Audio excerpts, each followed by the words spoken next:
It's DJ.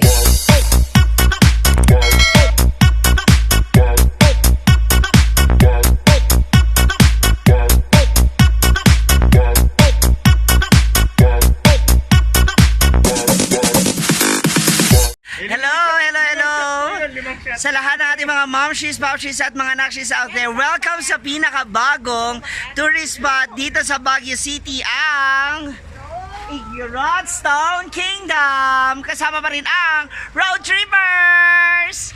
So, halika na, ikot tayo sa ating kingdom.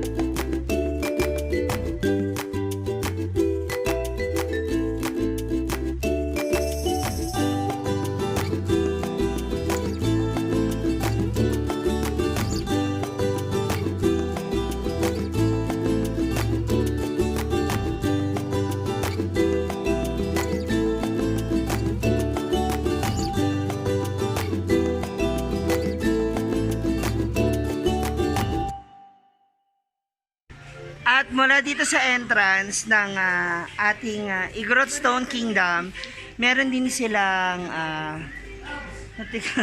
temperature test, of course may alcohol at contact tracing. At maliban dyan, ayan, dito sa Igorot Stone Kingdom ay meron silang mga pa-entrance. Okay, para sa mga adult ages 13 years old and above ay 100 pesos, at para dun sa mga senior, ayan, sa ating mga seniors at kids from 4 years old to 12 years old ay 80 pesos naman. Ayan. At may pa-ticket sila. So, aside from that, meron din sila mga souvenir items. Siyempre, gawa ng ating mga lokal. Okay lang po ba na? Okay. So, mula dito sa ating mga lokal, meron tayong mga ref magnet. Isa sa mga sikat. Magkano pa yung ref magnet? 80 pesos din. Parang entrance din nila.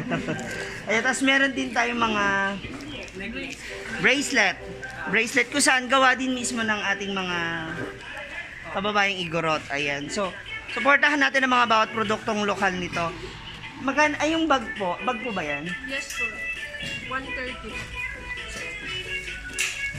Ayan. So, meron din tayong, ang ganda ng bag, oh. Washable, reusable. So, pwedeng pamalengke, pwede nyo rin gamitin pag lala. So, wala pa tayong mga may mga t-shirts na rin. Hindi ka nagsabi. Kami na magsasabi. Ayan.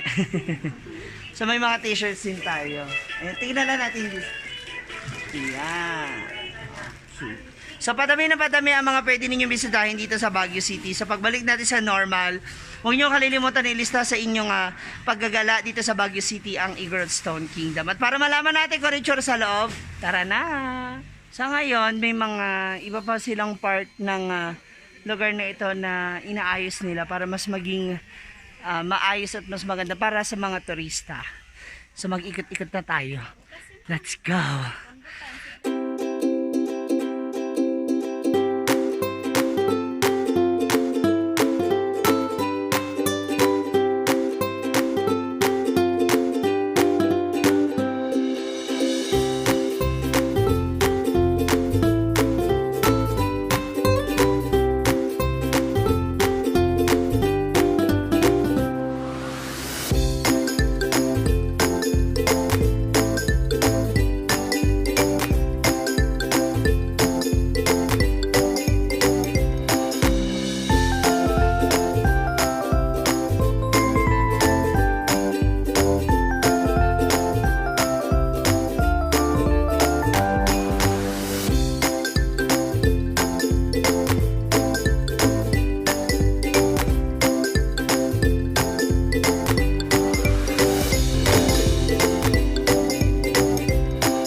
mula dito sa entrance, may mga daanan.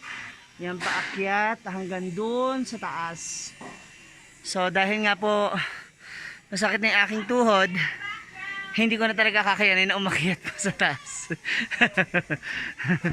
Tingnan natin yung iba. Okay na ako dito. Silipin natin. Yan.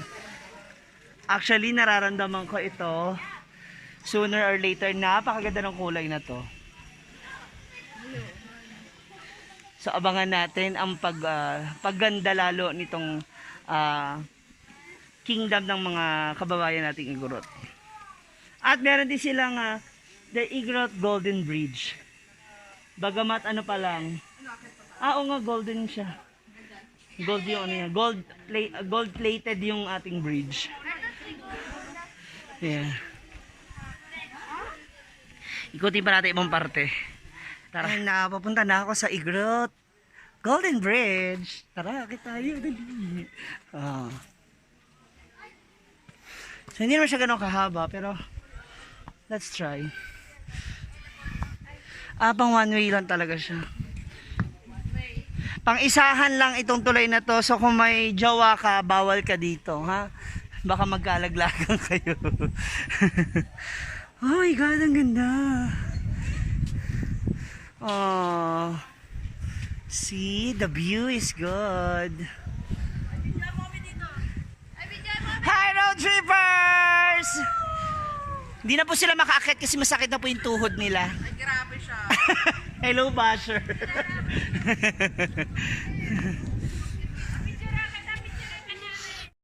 So, mula po dito sa Igorot, Stone Kingdom, ayan, gusto ko po magpasalamat sa road trippers sa pagsama sa akin kasi napasyalan ko po itong mga lugar na to.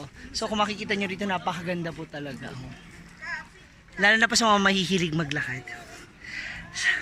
Gala pa more.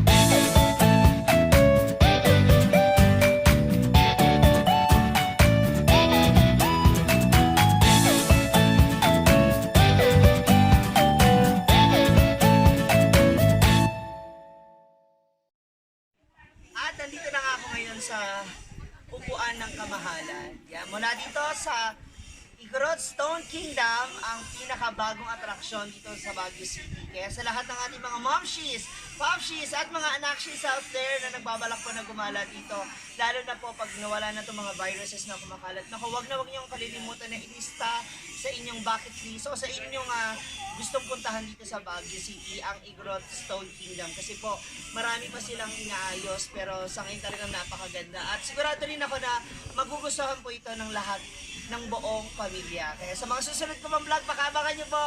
This is Momshie G. Don't forget to like, share, and subscribe. Maraming salamat. God bless you.